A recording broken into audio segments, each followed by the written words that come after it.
Je vous souhaite déjà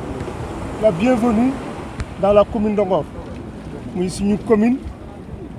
ñu ne fii di def activité yoo xamante ne moom la ñuy wax aquagym ñu dalal leen d'abord nuyu leen gërëm leen sant leen di ñaan suñu projet yi ñu nekk ak li leen fi andi yàlla na ko borom bi sottal donc waa Ngor nuyu nañ leen sant nañ leen gërëm leen si ñëw bi. aquagym mooy su nuñ ko mën a waxee si wolof tàggat yaram boo xamante ne ñu ngi koy defee ci biir ndox parce que bu ñu ne aqua mooy ndox gym mooy gymnastique loo xamante ne ci biir ndox bi la ñu koy defee fii nag Ngor mu nekk suñu activité boo xamante ne presque mooy lu ñu fi gën a xam loo xamante ne ñëpp mag ak ndaw ñëpp a koy def amul âge ku wér ku feebar ñëpp koy def parce que njariñam loolu la nga feebar nga ñëw faju nga ñàkk feebar nga ñëw faju parce que dafa ne loo xamante ne dalay génn si feebar te tere aussi nga am feebar donc loolu aquagym loolu moo ko tax a jóg mu nekk loo xamante ne aussi lu muy gën a traité mooy feebar yi nga xamante ne dafa yàgg si nit bu kenn mënu mën nañu wax daanaka mën nañu wax ne kenn mënu ko traité kenn mënu ko wéral donc loolu moo ko gën a jóg muy maladie yi ngay wax pratiquement des maladies neurodégénératives mooy yi nga maladie yi nga xamante ne dafa bari nag bu ñu koy cité tey jii duñ fi jógee ay lu temel ni que ne bu ñu si duggee léegi je sais pas ndax moo leen di gënal wala déet lu mel ni ay Alzheimer yu mel ni ay Parkinson yu mel ni ay ataxie ak yeneen bu ñuy cité dafa bari. opération après opération avant opération pour muscler le corps avant opération après opération pour la rééducation médecins yi léegi am nañu tendance fii la ñu lay yebal à Ngor mu nekk nag loo xamante ne je pense très bien que ne c'est unique Ngor fii li ñuy def muy tàggat yaram bi ñuy def fii ci biir ndox mi tàggat yaram boo xamante ne pour jàppale ku am problème santé ku amul problème santé pour que mu bañ la dal Ngor fii rek la am. waaw yi am na yeneen activité bare na fi parce que fii dañuy def natation Ngor fii ku fi ñëw yaakaar naa ne centre bi gën a rëy en natation fii la nekk centre yi gën a rëy sax laa parce que je suis pas le seul am naa fi ay boy yoo xamante ne fii lañ ne man maa leen formé ñu mel ne ay duudu ñu ma cite pour ne pas citer trop ay club de natation la yoo xamante ne presque Dakar Gorée yi fiy jël yi fi am yëpp ñun suñu ko jëlul ak suñu éléments yi keneen du ko jël. mais wàllu tourisme ak culture danañ fi def régate yaakaar naa ne concerné na touristes yu baax. et bu avant muy dugg foofu parce que li ma gën a intéressé man mooy li nga xamante ne man si daa ne parce que actuellement ñun li ñuy recevoir sur touristes au niveau de l'aquagym amul jour bu ngeen di yéeg léegi am na ñoo xamante ne peut-être tase ngeen ak ñoom presque chaque jour recevoir au moins 5 à 6 et si c'est tous les jours ñoo xamante ne bokkuñu donc côté tourisme bi aussi vraiment ñu ngi siy recevoir ay nit. donc danañu fi def régate danañu fi def canoë et kayak danañu fi def natation. et puis tous les maîtres nageurs du Sénégal pratiquement centre bi gën a rëy fii lañ leen di former maîtres nageurs yi ne Sénégal yëpp fii lañ leen former fii si commune Ngor bi si commune mais là je suis en bonne collaboration avec la commune de Ngor parce que non seulement ñoom ñoo jàpp si loolu ñoom ñoo ñu autorisé ñu koy def et puis formation bu ñëw ils sont au courant te ñu ngi siy jàpp bu baax. taxawaay bi ñu am si natation mooy lu ñu bëgg mooy Sénégal ñëpp mën fay parce que fii dañuy jël de 4 ans jusqu'à même je pense 70 ans fo jàngal naa fi ñu am 70 ans ñu mën fay. si compétition ndam bu ñuy wax kay au Sénégal ñun ñoo ko am fii commune de Ngor ñun ñoo ko yël parce que dégg ñëpp dégg nañu olympique de Ngor ñu ngi doxal bu baax a baax compétition Dakar Gorée peut-être ren parce que on avait quand même quelques difficultés mais Dakar Gorée yi fi jël yëpp classement général ñoo koy jël parce que catégorie yëpp dañuy inscrire ko am 4 ans ñu boot ko muy fay ak ñun inscrire koo xamante ne day am 7 ans mu fayal boppam dem Dakar Gorée bi bu mu jeex loolu moom def nañ ko. Bonjour, je me présente. je m'appelle Madame Dimer, on me nomme Mame Diarra. Et donc je suis là, ça va faire 1 an bientôt. Et quand je suis arrivée, il y a des activités que je ne pouvais pas faire. Et là, je vois qu'il y a beaucoup d'améliorations grâce au coach. Et vraiment, on les félicite. Parce que quand je suis venue, j'avais un problème d'arthrose, un problème d'arthrite. Et j'ai vu que vraiment, il y a de l'amélioration. Et je remercie quand même les coachs, beaucoup même, parce qu'ils nous aident beaucoup à faire la nage, qui est très importante. Parce qu'on dit bien les bienfaits de la mer. Et donc, on a vu l'évolution que ça nous a pris. Bon, je viens de Yoff, je suis de Dakar. Je viens de Yoff, de la BCEAO Yoff. On a une plage, mais je préfère cette plage. C'est un médecin qui m'a prescrit de venir faire ça avec un papier que j'ai montré avant de commencer à le faire. Ouais. J'ai vu que j'ai eu beaucoup plus d'amélioration, beaucoup plus. Man bu ma ñëw fii wax bi nag leerul fii la wax bi leeree waaye dinaa jéem tuuti waaye Aquagym bi macha allah bu ma ñëw fii wax bi leerul dox bi baaxul nduma nelaw aw ma dara mënuma dara waaye fii 2014 ba léegi maa ngi Sénégal fii waaye maa ngi dem fu nekk Alassane nii mooy sama njaatige lu nekk yaatal na ma Aquagym bi ñëpp jàppale na ma yàlla jàppal na ma ñoom jàppale na ma mun naa lépp léegi man damay doxal dër may tey du ma ànd ak kenn man maa war doon gardien kër gi léegi du ma gardien kenn Aquagym bi may ñëw fii aw ma benn équilibre munu ma dox munu ma dara aw ma nelaw mus hôpital bu nekk jaar naa fa nelaw munu ma ko kon war laa commencé de du ma nelaw yaakaar naa sax ñu leen booy ñàkk nelaw da ngay dof man xanaa man dama bëgg a dof moo demee ñu ne du loolu waaye fii Sénégal gi laa gisee sama feebar ñoom ñoo gis nerf arthrose ak goitre lépp waaye fii moo dindi lépp dégagé lépp ci kay macha allah. maa ngi tudd coach Malick Fall waaw maa ngi fii depuis 8 ans mais li ma fi def coach nag dama feebaroon man mënuma woon dox j'avais 2 béquilles maa nga amoon L4 L5 S1 laa amoon nerf sciatique mais def naa hôpitaux yëpp Fann Sédhiou scanner yëpp def naa ko et gisuma benn résultat léegi nag depuis 2016 ma ñëw fii nag travailler di ko travailler ba affaire bi ñëpp bàyyi ñu former fii coach waaw c'est pourquoi man maa yore malade yi fii presque malade yu bëri fii maa leen di coacher ñëpp ñu bëri sama loxo la ñuy jaar fii. man li tax ma ñëw fii AVC ma mu terrassé woon en 2020 après on m'a recommandé Aquagym ma ñëw fii voilà et depuis ma fi ñëwee j'ai senti du mieux quoi. Vraiment donc je conseille à tous ceux qui ont des problèmes d'arthrose, d'AVC, de nerfs, si vous venez dana baax, ça fait vraiment du bien. Selon les sources de la tradition, Dakar qui est habité par les Lébous sont considérés comme, ils ne sont pas les premiers habitants de Dakar, mais c'est les habitants, ils sont venus à deuxième lieu, vers le 12e siècle je pense. C'est au niveau des Lébous qu'on a eu les connaissances. C'est la population qu'on a connue, d'autres populations qui est venue antérieurement. Beaucoup pensent que c'était des Mandingues, mais on n'a pas beaucoup d'informations à cette population. Donc lorsque les Lébous s'installèrent ici dans la région de Dakar, ils trouvaient toute une végétation de tamariniers. Le tamarinier, ça s'appelle comment en Wolof? Dakar. Alors, Dakar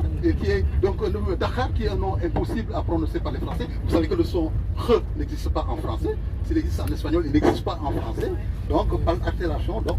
les colons qui étaient venus l'ont appelé. Donc, voilà. Donc, ils l'ont appelé Dakar, tout simplement, parce qu'ils ne pouvaient pas prononcer le nom Dakar. C'est une version populaire. Maintenant, les gens ont la latitude de ne pas croire ou d'avoir d'autres versions. Et l'autre version, qui est la plus fréquente également, c'est que lorsque les Lébous qui sont arrivés, quand les Lébous sont arrivés, ils furent suivis par une nuée de gens qui fuyaient les guerres tribales à l'intérieur du pays. Et quand ils sont venus, ils ont été bien accueillis par les Lébous. Et à partir de ce moment-là, ils l'ont appelé Dekerao. le refuge, l'habitat qui sauve, Deuk Raw. Donc Deuk Raw, qui signifie l'habitant qui sauve, le refuge. Et là aussi c'est la même chose, Deuk Raw, c'est pas possible à prononcer pour les Français, et par altération successive c'est devenu Dakaru. Voilà donc les deux explications les plus populaires. Il y en a d'autres, hein, mais c'est les deux plus populaires que donc voilà on a ce matin. si leen jàmm fii ci MCU Maison des Cultures Urbaines ma présenté wu man Ismaïla Ba laa tudd maay coordinateur du projet bi donc projet MCU ku ñuy wax Omar Ndaw moo nekkoon ancien directeur de la culture et du tourisme ak Khalifa Sall ñoo am idée bi mais wax dëgg yàlla moom moo def liggéey bi yëpp avant malheureusement muy décédé juste dañu liggéey lépp ba yëf yi taxaw ci la malheureusement yàlla moom ko donc occasion yi duñ ko manqué mukk pour rendre ko hommage parce que wax dëgg yàlla c'est moom mooy le principal artificier de ça donc ville de Dakar moo amoon idée pour accompagner hip hop dama koy waxee noonu parce que léegi dañuy wax cultures urbaines pour englober un peu tout waaye wax dëgg yàlla ci Sénégal boo nee cultures urbaines c'est presque 90% de hip hop les gens le comprennent comme ça ak yeneen ay sport de glisse mu ngi ci ak yeneen xeetu musique donc ñoom bi ñu amee initiative boobu ñoom xamuñu dara ci culture urbaine donc ñu woo ñu ñun ñii ay association lañ 7 lañu dont cité naa leen 5 ci français association Africulture Ban association J Hip Hop association Kay Fecc association Doxandem Squad Optimis Production Studio Sankara ak 99 Record ñoom 7 ñooñu association yooyu di yëngu ci culture urbaine fii ci Sénégal ñu xam leen bu baax ñoom ñoo dajaloo ànd ak ville de Dakar ñoom bi ñu dajaloowee tamit créé nañ beneen association boo xam ne conglomérat la mooy dajale association yëpp pour def ko benn tuddee ko Urban Culture Consulting association boobu moo signé contrat ak ville de Dakar pour gérer projet bii ñu tuddee MCU ville moom bâtiment bi centre yi y en a 15 à Dakar 15 centres yu mel nii am na ci commune yu Dakar yi ay Fass Médina Ngor am na Yoff et cetera defe naa Gorée moo amul plateau parce que problème de terre Gorée kenn mënu fa tabax ak yooyu mais y en a 15 en tout cas sur les 19 communes léegi nag ville moom centre ba pare suñu jox subvention annuelle pour ñu mën a ñun dérouler ay programmes au profit des acteurs des cultures urbaines à la base waaye li ma mën a wax mooy à la base hip hop ak cultures urbaines moo taxoon bërëb bii jóg waaye tey ñëpp ñu ngi ciy gis seen bopp ñëpp ñuy acteur culturel fii ci waxuma Dakar ak ci Sénégal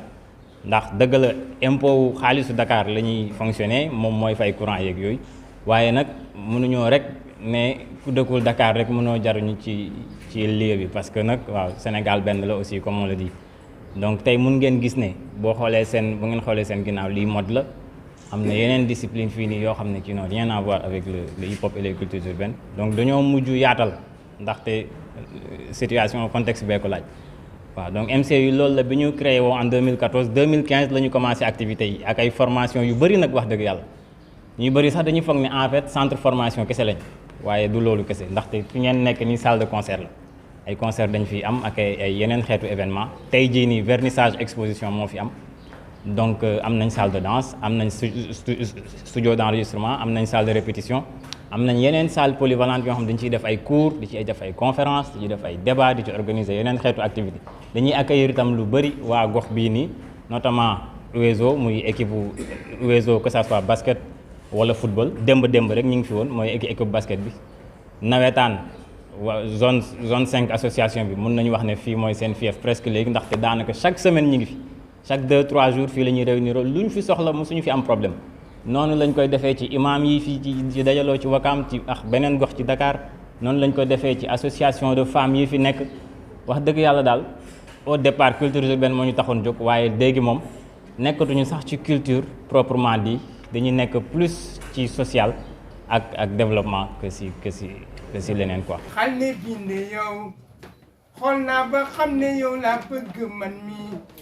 jëm noonu fàtti man billaay bu keneen ku dul moom waaye xol bi ne ne yow la bëgg man mi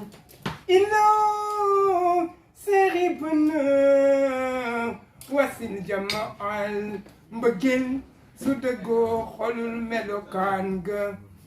xale bi dama laa tippu yaay sama lingeer Si je te vois, mon cœur se remplit de joie. Je n'ai jamais éprouvé un tel sentiment. Avec toi, je me sens de revivre. Jimna le Fatiman Bilay, bout kenen kudul yow. Waaye xol bi nene yow le bëgg man mi.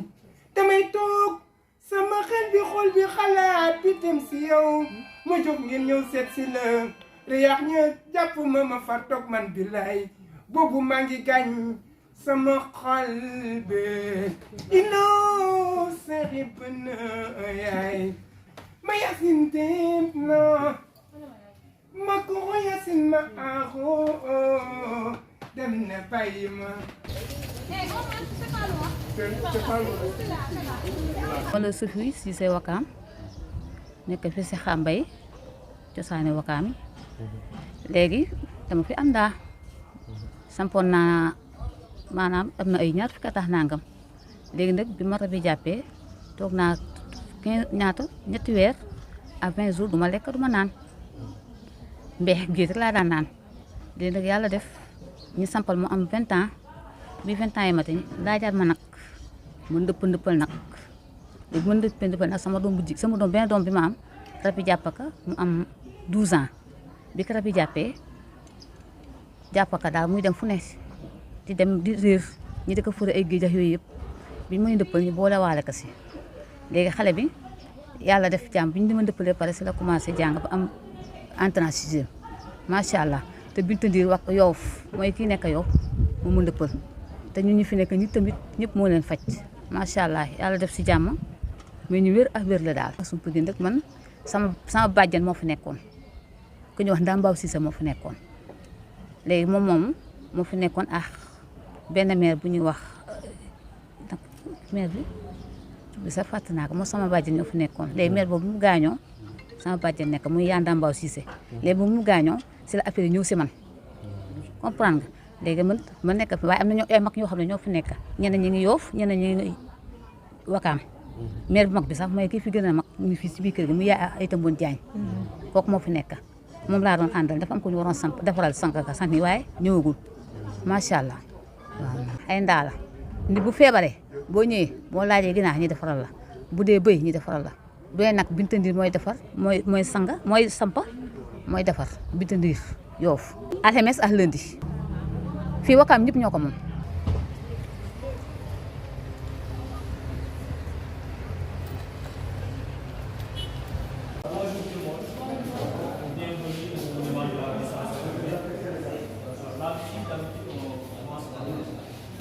Étape par étape du début jusqu'à la fin. Alors, je vais vous expliquer les différentes phases de la réalisation du monument tout à l'heure. Alors, si vous voyez bien, nous avons les escaliers que vous venez de faire tout à l'heure. C'est au nombre de 198 marches. Alors, vous allez voir,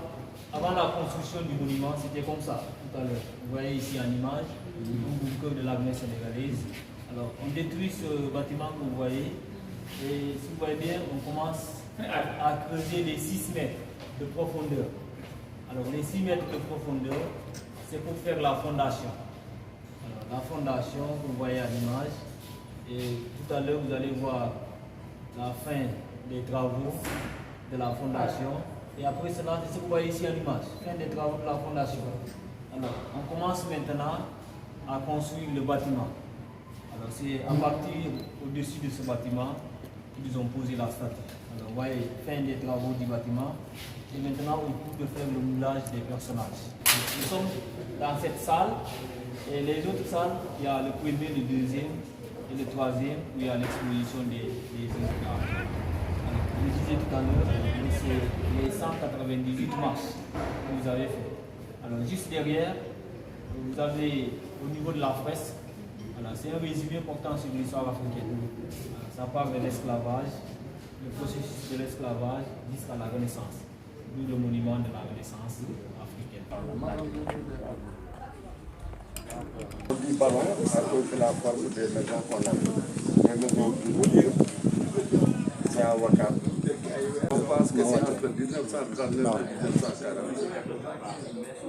que les maisons ont été construites. Mais elles ont été occupées par les populations sénégalaises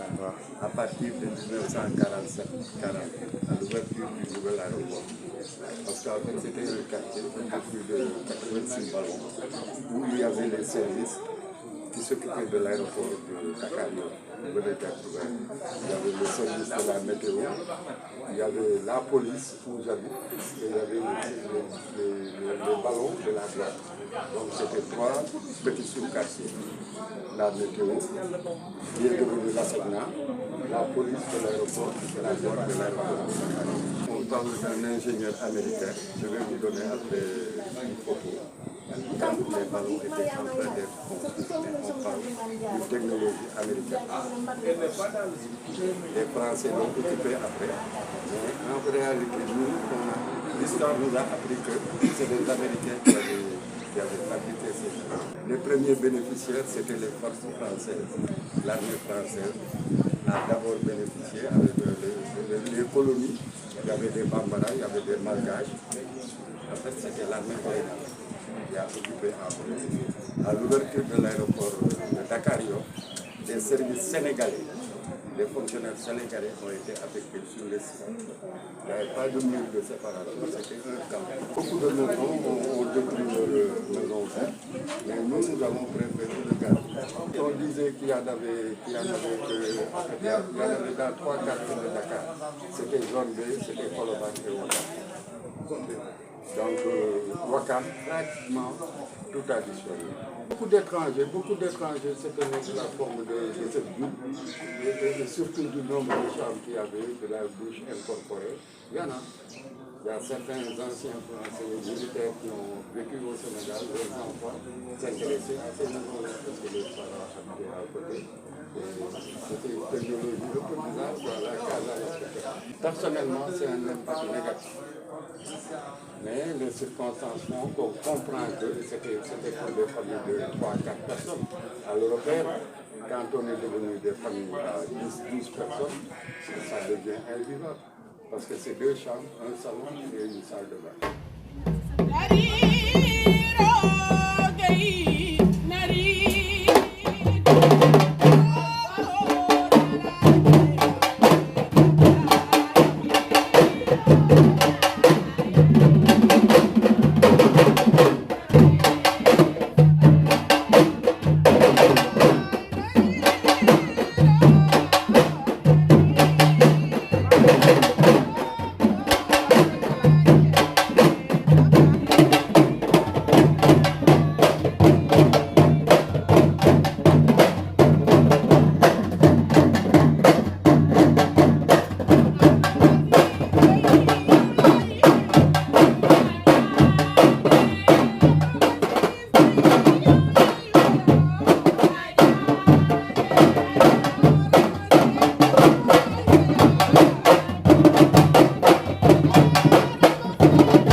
Après, elle va vous expliquer l'histoire. La demeure du génie qui protège le village de Yoff. Donc, dans sa demeure, il y a 3 pierres disposées comme ceux qui connaissent la cuisine traditionnelle, comme on met le was. Donc, voilà, la première pierre est posée par le Djaraf qui fait ça au nom de toute la communauté Lébou. La deuxième pierre est posée par le Ndéjireu qui se charge de la qui est comme le parrain de tous les étrangers qui vivent à Yoff. Et la troisième pierre, c'est posée par le saltigué pour la protection de tous les détenteurs de la sagesse traditionnelle. Donc les Djaraf, les Ndéjireu, saltigué,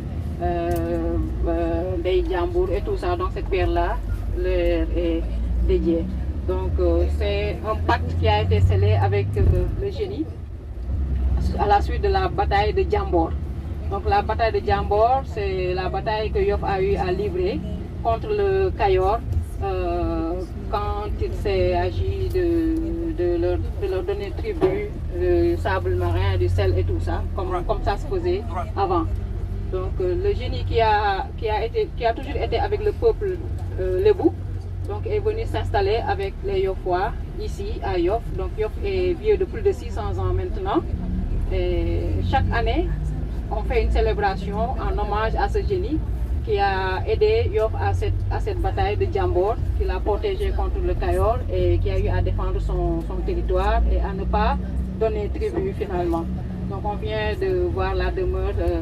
du génie qui s'appelle Mam Djaré. Le puits de Mam Gana Diop. Donc le puits de Mam Gana Diop fait partie des points à voir en matière de tourisme culturel. En fait, vous avez vu que c'est un amas de pierres basaltiques. Les femmes qui sont initiées lors du tour de Mam Djaré viennent faire là-bas les libations et doivent faire 7 tours à chaque fois, 7 tours chaque année pour faire les offrandes qui sont du lait et du mil pour la protection toujours du village et il prie aussi pour la prospérité. Voilà, et voilà le développement économique du village. Mais ce puits en réalité aussi a été offert par le génie à Mam Gana Diop pour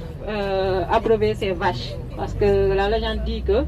le génie avait offert des vaches qui sont sorties de la mer à Mam Gana Diop et c'était tellement nombreux qu'il n'y avait pas un endroit où il pouvait les abreuver. Donc il lui a donné ce puits comme cadeau pour pouvoir abreuver les vaches et tout ça. Donc chaque année, les initiés viennent ici faire les 7 tours, prier, faire les libations et faire les offrandes aussi. Et l'eau du puits est puisée, on donne à chaque famille pour que quand ils entrent en transe ou s'ils ont besoin de faire leur bain rituel et tout ça, ils font avec cette eau-là. Donc chaque libation est faite avec cette eau.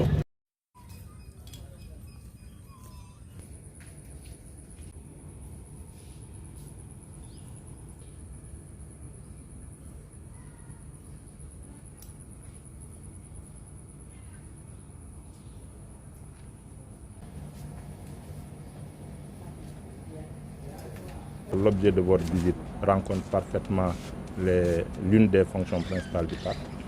c'est-à-dire la promotion de tout ce qui est activité culturelle et touristique,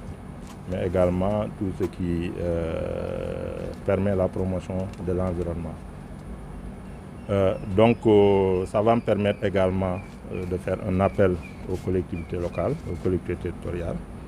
pour qu'elles puissent accompagner le parc dans le cadre de ses missions régaliennes. Ce que je voudrais dire à ce niveau, c'est que le parc, comme on le dit, est l'un des poumons verts de Dakar. Quand on parle de la région du département de Dakar, le parc forestier de Hann est le seul poumon vert de Dakar. Donc, qui accueille les visiteurs dans le cadre de plusieurs activités, notamment les activités culturelles. Ngone peut en citer quelques-unes après. Seulement,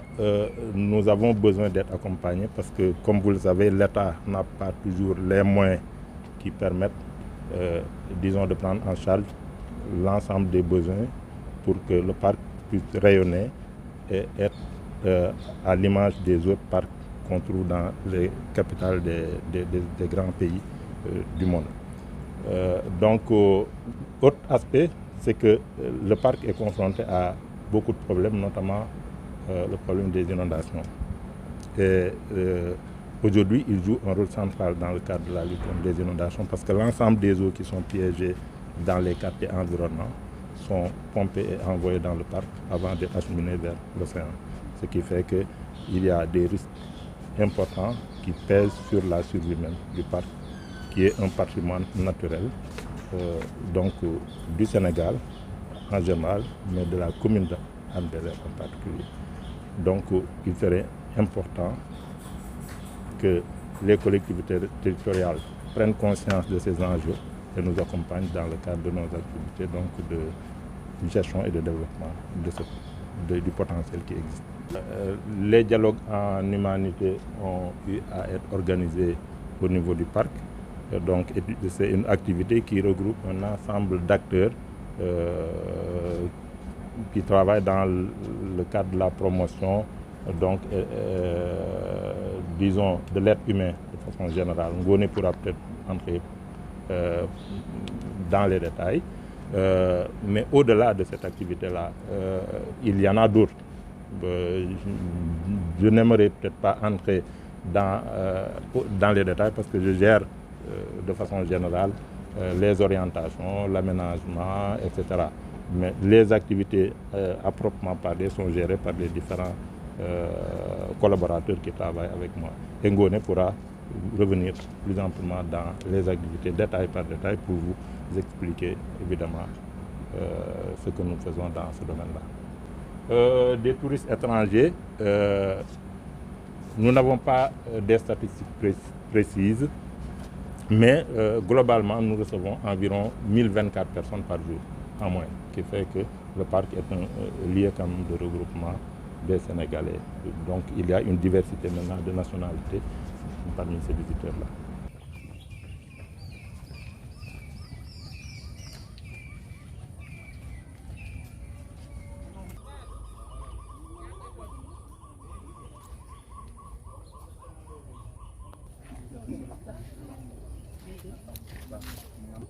damay kontaan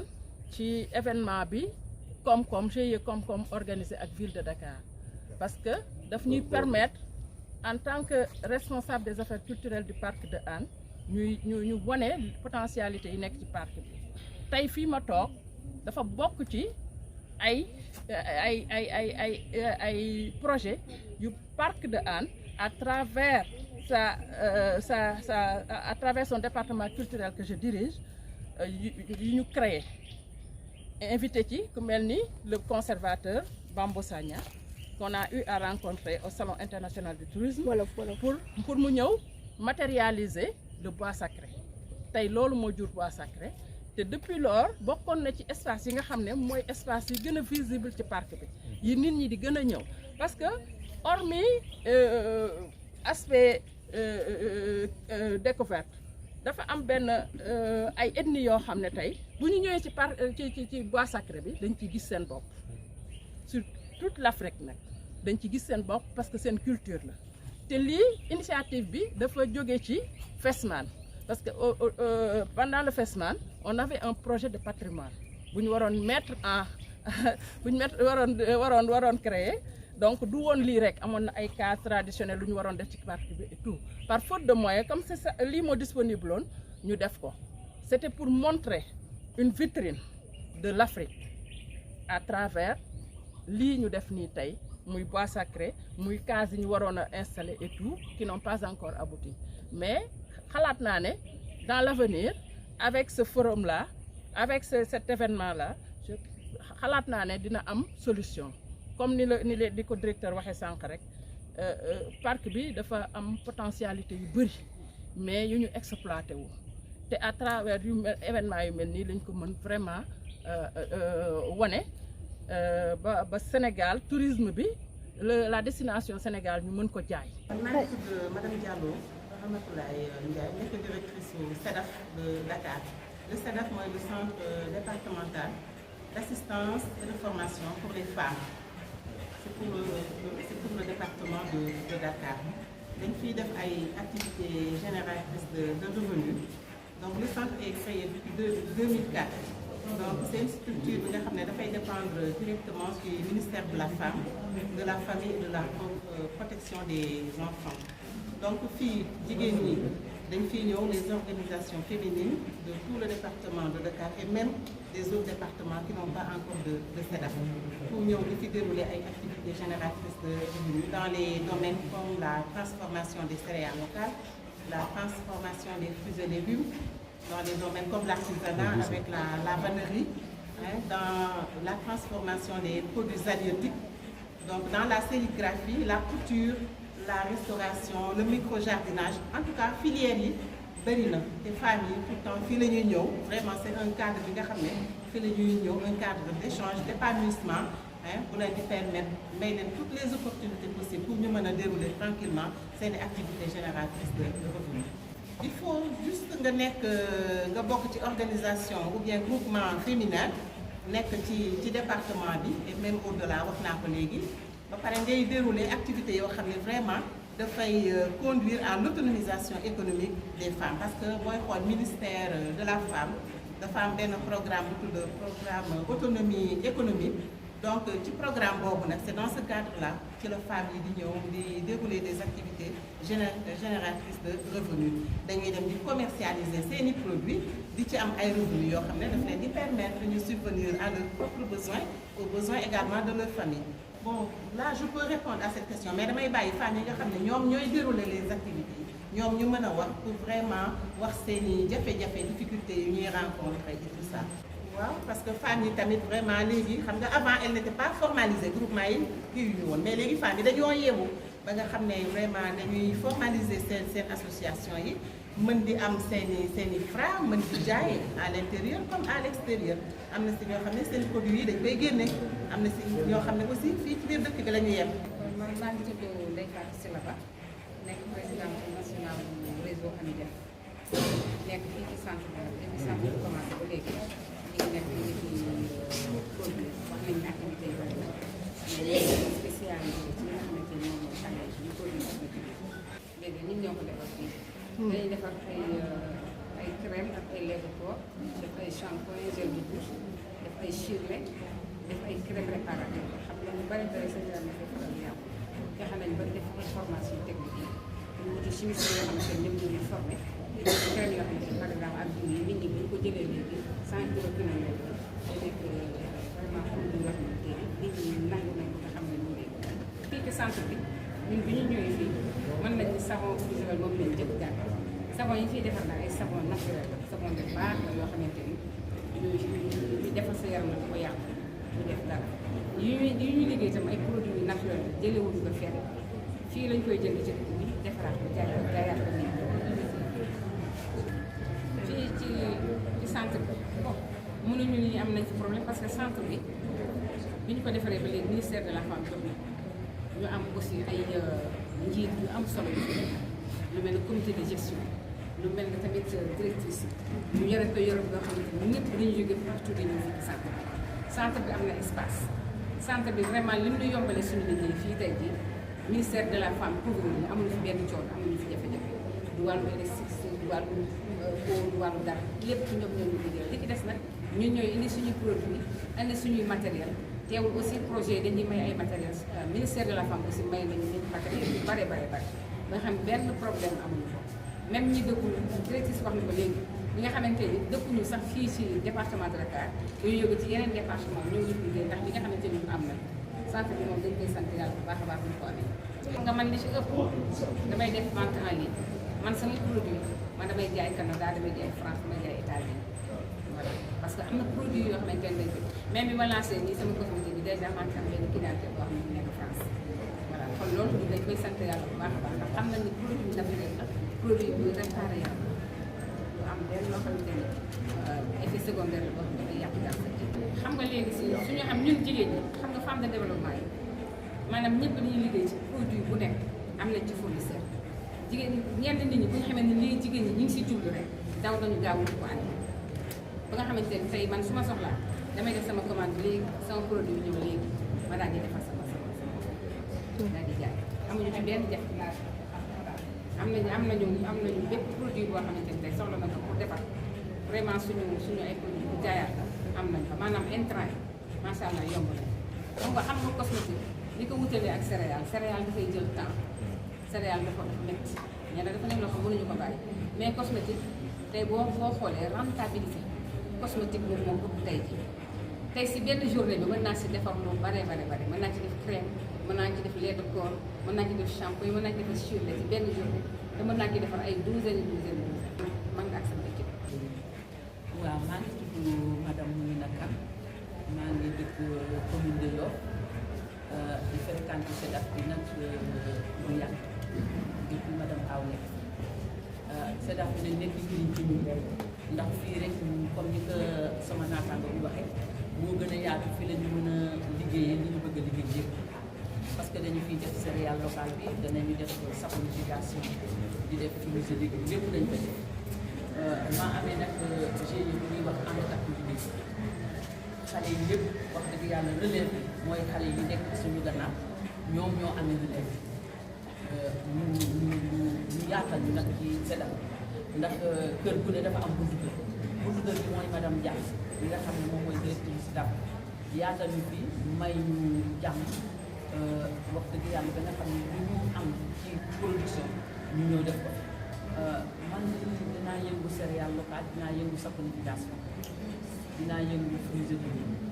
waaw lépp dañ ciy yëngu ndax xale yi mënuloo yëngu ci benn kii rek benn filière da ngay jël filière bu nekk foog nga yëngu ci pour xale yi mën ci gis seen bopp. non loolu nag duñ ko am parce que ki nga xam ne moo ko jiite ak comité de gestion bi dañuy organiser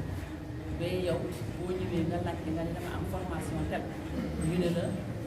période bi am na ku nekk ci wala am na ku nekk ci mais loolu sax duñ ko rencontré parce que ñoom dañuy trouver le moyen pour au moins mu am foo xam ne dinañ leen fi dugal parce que ñun def nañ fi formation yoo xam ne formation bi dafa yaatu mais madame la directrice dafa obligé ubbi logement boobu moom ñëwul kii bu toog mais dafa ubbi logement bi fi mu ne ba fii ñu toll nii ci logement bi dañu fay dugg di fa produire di def suñuy kii yëpp di fa gàtt suñu ay bagages. formation yi commencé nañ ko depuis 2011 ñu ngi ciy liggéey mais bi ñuy fréquenté SEDAF bi mën nañ ni ci Covid bi en 2021 lañu gën di ko fréquenté ndax booba il fallait que ñu liggéey saabu il fallait que ñu liggéey courgeette donc loolu taxoon na il fallait que tout le temps rek ñu ngi fii ci SEDAF bi di liggéey courgeette di liggéey saabu. maa ngi tudd Amsatou Ndiaye dëkk fii Parcelles Assainies unité 8 nekk présidente des maraîchers Parcelles Assainies man nag dañuy yëngatu ñun si deux fànn dañuy def agriculture di def maraîchage en même temps si biir SEDAF dañuy yëngatu si maraîchage di def transformation épices yi dañ fiy nekk di fi def spéculation yi am yëpp variété spéciale yi dañ koy nekk di ko fi culture si biir SEDAF épices yi dañuy def transformation dañuy jël feuilles yi comme mélisse yi ak yeneen variété yi nga xam ne ñooy fi dañ koy jël di ko transformé di ko def genre curmasi dañ koy def fii di ko transformé en poudre ñëpp espèces yi ci fi am spéculation yi fi am yëpp dañ koy def transformation en poudre di ko jaay agriculture bi fii dañoo yor fii am nañ fi mbaar espace bu ngan ñu fi ñoo dugal di élever suñuy poussin di jaayaat transformation confiture bi c'était à base de citron ak piment am na boo xamante ni c'est à base de gingembre ak citron yooyu la ñuy mélanger di ko def sous forme de confiture di ko def élever poussin aussi mën nañu wax ni ak grippe aviaire bi fi jaar pour l'instant forte chance rek ngay demee da ngay dugal am chance mu réussir parce que des fois nga am pertement parce que mën nañu wax ni grippe aviaire ba tey ça existe benn épidémie si biir ba léegi léegi bu ñuy jënd dañuy xool rek dañuy def ciblage par rapport ak fournisseur bi bu xool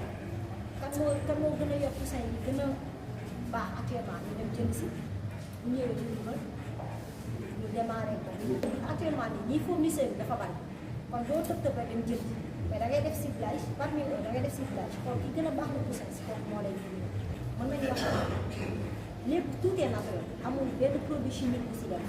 lépp c'est à base naturelle ce sont bio la parce que citron lañ jël ak piment ñu mélangé ko togg ko daal di koy pasteuriser pot yi ñu ko soos sax pot yu bees tàq la dañ koy dem jënd ji commande jënd ji ko si marché bi pot yu bees tàq la dañ ko defaree entreprise génne jëluñu ay pot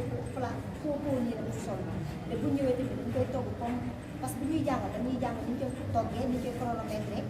ban temps lañ koy toggee bu ñu paree après bu ñu ko toggee ba pare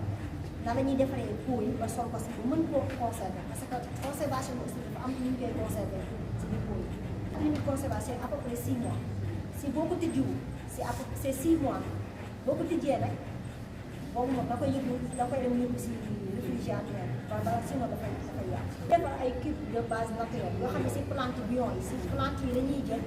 ak sel dem mélanger ko defaree ko lépp si fii lañ koy defar si dañuy dem 100% dañuy dem si biir tool bi dagg si plante yi ñëw daal di def séchage ba mu wow après ñu daal di jël mélange différentes épices yi soxla après ñu jël ko mélanger ko doo ko defar fii gis suñu bopp lii gisu suñu bopp parce que actuellement bi dañ consommé local bi war a am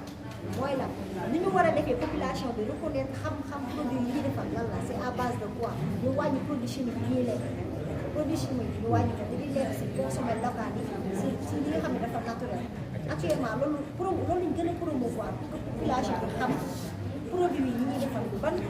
ban njeexital la am si ñun. ñu ngi siy liggéey ñu ngi publicité ñu ngi def utiliser suñu via suñu smartphone yi mais xam nga rek Sénégal ñoom d'habitude produit yi ñuy importé ñoom ñoo gën a am valeur si ñoom nga les produits locaux yi. nekk nag ci centre bi moom gënee rek dañ ci gis macha allah si ëpp nag dañ koy gënee ñun ñu ngi toog si moringa bi nga xamante ne maam yi biñ koy consommé boobu woon sax xamuñu woon lan lay mais léegi moringa bi ñu ngi koy transformé ni mu neex da ci def ay thé yoo xamante ne boo sonnee boo fatigué ba pare day raxas sa deret ba mu set ñu ngi koy am aussi en gelule di ko am en épice bu wow bi nga xamante ne yow doo tollaa sax dara tudd ko lépp ñu ngi defar ay thé climat yoo xamante ne thé la parce que d'habitude dañuy naan thé yoo xamante ne xamoo ban garab la xamoo fu ko jël ñu yokk santé boo xamante ne boo koy liggéey mais thé bi moringa corossol quinqueliba ak lippis produit yoo xamante da ngay judd fii di noyyi seen air di màgg ak ñoom ba nga xamante dina adapté wu yow ci sa santé donc boo ko jëlee du am benn effet tandis que nag boo jéggaanee loolu dafa ñëw nekk contraste boo xam ne day dugg si sa yaram ba pare pour mu sax mu mën a adapté wu day indi beneen problème donc bu ngeen di invité yéen ñëpp ngeen promouvoir le consommer local parce que ñu ngi ciy béy suñu waar mais bu ñu amoon ay canaux yoo xamante ni dinañ ko mën a wax ba ñu ko dugg si noppi sénégalais day doon problème surtout commercialisation comme yéen a fi ñëw dégg ngeen loolu ngeen suñu ay canaux yoo xamante ne vraiment mën na ci jàllale suñu ay produits ba ñëpp dañu dégg ñëpp ñu gis bu ñu tàppee moringa ñu gis ne Sénégal bi ci gën a ci moringa. di leen di nuyu di leen sant rafetlu bu baax seen teewaay tey au niveau du Basse Assainies donc di remercier le maire monsieur le maire Barthélémy Dias ci initiative bi mu def par exemple la rencontre internationale de la culture de l'art de l'artisanat pour regrouper tous les 19 communes te loolu tamit je pense que dañ koy remercier bu baax ci initiative boobu di tamit di nuyu bu baax suñu maire Jami Sadio di wax rek ne yal na ko yàlla génnee fi mu nekk parce que maire bi nga xamante ni maire de référence la ñëw na dajale waa Parcelles Assainies ñëw na defar loo xamante ni ci Parcelles Assainies je pense que ñëpp ñu koy rafetlu bu ko ñaaree mu génne ci fi mu nekk incha allah di remercier tamit bu baax madame la directrice madame Diallo moom mi nga xamante ne tey moo ñu accueillir tey au niveau des Parcelles Assainies fii ci centre de la formation de la femme parce que ici on forme la femme je pense bien que ñu romb léegi wax nañ ko les femmes wax nañ ko léegi te gis ngeen ko bu baax gis ngeen ne femmes yi on les forme au niveau par exemple de la transformation des fruits et légumes on les forme au niveau du savon on les forme sur le bouteau-jardinage sur aussi la culture mais aussi sur par exemple ce qu'on appelle la couture couture mooy la c'est-à-dire que ñoom dañuy ràbb li nga xamante ne moom mooy des produits et tous des tissus qui sont naturels et je pense bien que nous loolu mooy suñu combat suñu combat mooy lan c'est-à-dire qu'on valorise les produits locaux et je pense bien que yéen tey jii je pense bien que amoon ngeen am par exemple benn tic dans votre au niveau par exemple de votre mémoire je dirais parce que boo leen gisee par exemple les femmes derrière moi ce sont des femmes braves ce sont des femmes yoo xamante ne dañuy ñëw fii di liggéey mais ñuy liggéey c'est-à-dire qu'ils travaillent avec des moyens qui sont très réduits je pense bien que foofu lañ leen di woo tey bu ñu waxee par exemple la ville de Dakar qui représente les 19 communes ici au niveau du centre ça représente aussi les 19 communes gis nañ fi par exemple des femmes yoo xamante ne yoo leen dëkk des femmes yoo xamante ne ñoo dëkk par exemple Ouakam des femmes des Parcelles Assainies ñu gis ne loolu yëpp ñoom ñëpp ñoo fi par exemple di liggéey dañuy liggéey par exemple daal seen doole mais nag lu ñu xaar la ville de Dakar ñun en tant que Parcelles Assainies mooy ngeen accompagner par exemple ces femmes di ngeen di accompagner peut-être xam naa dina am jot mais boo leen demee par exemple au niveau ci suuf di ngeen gis salle yoo xamante ni ils n'ont pas d'équipement ñoom bu ñuy liggéey tey dañuy jël ay pâtes ak ay siwo di ko liggéey et je pense bien que ñoom dañoo soxla comme ça des gros matériels yoo xamante ne dañu permettre ñu mën a jaay dans le marché ñu koy gis na tamit ne dañoo am problème de commercialisation parce que ñoom tey jii bu ñuy jaayee dañ koy jaayaat seen biir peut-être waxuñu ko mais bu ñuy defaree seen biir lañ koy jaayaat et je pense bien que tey bu fekkee dañoo bëgg a xeex l'immigration clandestine bëgg a xeex li nga xamante ne mooy chômage dafa war a tàmbalee par exemple sur ces femmes là ñu jàppale leen jàppale jeunes donc waa mairie de Dakar ba damay lancer un appel au maire d'après Barthélémy Dias ici au niveau du centre il y a par exemple les équipements qui restent il y a aussi des salons des locaux yoo xamante ne c'est à reconstruire ñu leen di ñaan ngeen ñëwaat ñëw ci au niveau du centre ngeen defal ko jàppale femmes yi parce que au niveau des Parcelles Assainies moom maa ngi représenter les femmes